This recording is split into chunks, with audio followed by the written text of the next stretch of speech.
It was a nightmare. They lined us up, and one Jap would search us. The Jap had wristwatches from his wrist up here. And they brought the American flag, laid it on the ground in front of us. Then they marched the Japanese troops over it. Now let me tell you, that's hard to take, very hard. See that flag being trampled by the enemy.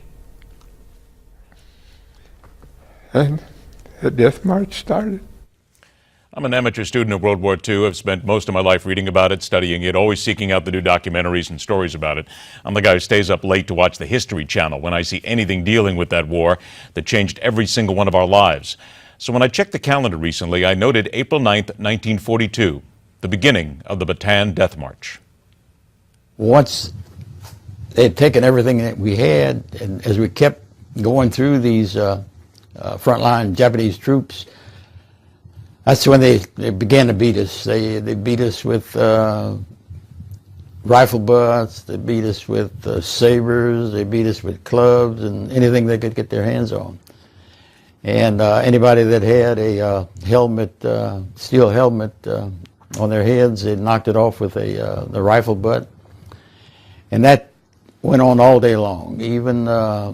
And even though we went by numerous artesian wells, water coming out of a 4-inch pipe, constantly flowing, no more than 20, 25 feet from the road, they wouldn't let anybody have a drink, nor did we.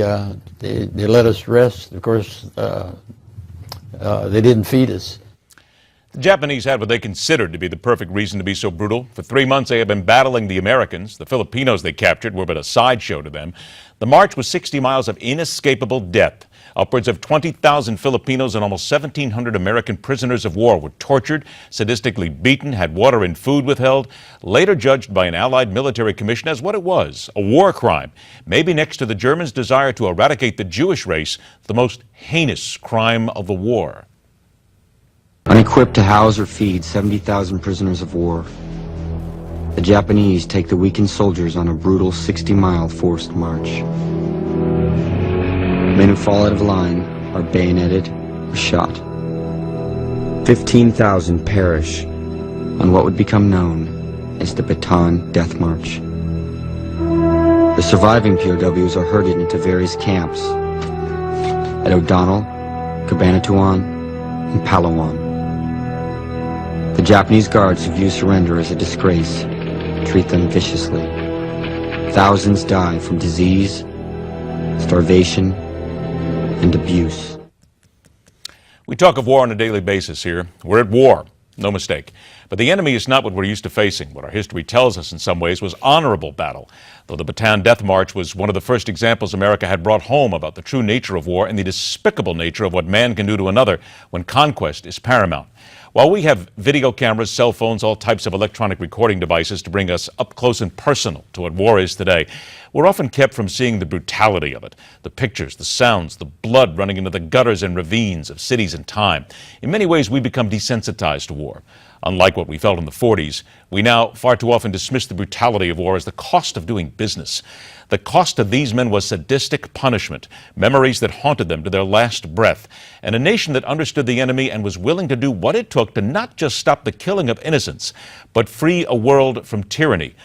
I admire those survivors for their grit, their tenacity, their love of America and what it truly stands for. They understood what it meant to be truly at war, what the sacrifice meant, what it meant to surrender a life for the benefit of those they would never meet and never see.